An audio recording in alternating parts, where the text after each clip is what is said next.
বাবা শক্ত ছিলেন, মা নীরব ছিলেন। ছোটবেলায় আমরা ভাবতাম বাবা মানে শক্ত মানুষ আর মা মানে শুধু ভালোবাসা। কিন্তু বড় হয়ে বুঝলাম বাবা শক্ত ছিলেন কারণ কাঁদার সময় পাননি, আর মা নীরব ছিলেন কারণ কাঁদলেও শোনার কেউ ছিল না।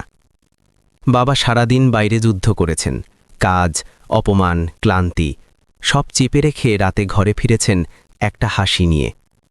আর মা যুদ্ধ করেছেন ঘরের ভেতরে, আমাদের খাবার, পড়াশোনা, অসুখ, ভবিষ্যৎ সব কিছুর ভার নিয়ে নিজের কষ্টগুলো রান্নাঘরের কোণে রেখে দিয়েছেন।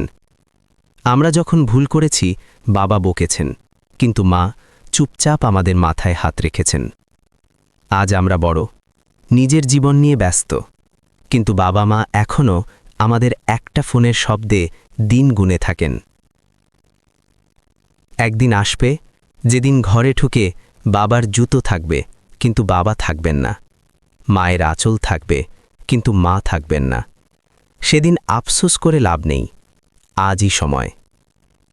বাবার কাঁধে হাত রাখো, মাকে জড়িয়ে ধরো আর বলো, বাবা, মা, তোমাদের কষ্টটা আমরা বুঝতে শিখছি।